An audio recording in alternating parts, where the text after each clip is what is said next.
নামছে বানের পানি, তবে আশ্রয় কেন্দ্র থেকে ফিরে অসহায় দুর্গতরা। ধসেছে বসতবাড়ি, ভেসে গেছে সহায় সম্বল, মাথার উপরে আছে শুধু খোলা আকাশ। কোথা থেকে নতুন করে শুরু করতে পারছে না তার কিনারা। সাতকানিয়া থেকে নিবিড় সাহার প্রতিবেদনে বিস্তারিত। ছোট্ট সাজিদ, তার ঘুমানোর খাট বানের পানিতে গিয়ে ঠেকেছে রাস্তায়। তার বাড়িতে গিয়ে দেখা মিলল সে বানের তোড় ছিল কতটা। ধসেছে বসতভিটা। আশ্রয়কেন্দ্র থেকে ফেরার পর ১৩ সদস্যের পরিবারটির মাথার উপরে এখন খোলা আকাশ।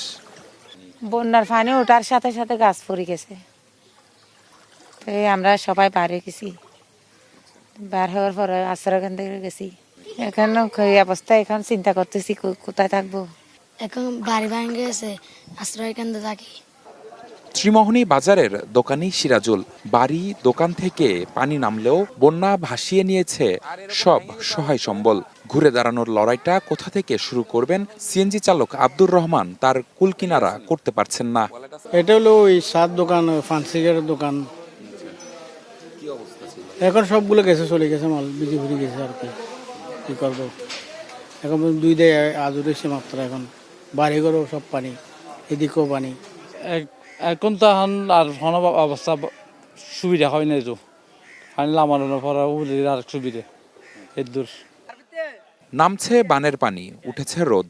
সে আলোয় সাতকানিয়ার 17টি ইউনিয়নে ফুটে উঠেছে বন্যার ক্ষতচিহ্ন। এর শেষ কোথায় বাসিন্দাদের এখন সেই প্রশ্ন। এখানে রাস্তাটা উঁচু করতে হবে, ওখানে কালভার্ট করতে হবে, রেলের রাস্তা আছে না ওদিকে। আবার 1 বছর লাগবে এটা নিয়ন্ত্রণ করতে। এদিকে বন্যার পানি নামার সঙ্গে বেড়েছে পোকামাকড় ও বিষধর সাপের উপদ্রব। চলতি বছর বন্যায় যে ভয়াবহ দৃশ্যের দেখা মিলেছে, বন্যা পরবর্তী সময়ে বন্যার পানি যখন নামছে, এখনকার চিত্র যেন আরও বেশি ভয়ঙ্কর, আরও বেশি কষ্টদায়ক। বানভাসী ক্ষতিগ্রস্ত এই মানুষগুলোর প্রয়োজন একটু সুদৃষ্টি আর একটু বেশি সহায়তা। নিবিড় সাহা, স্টার নিউজ, সাতকানিয়া, চট্টগ্রাম।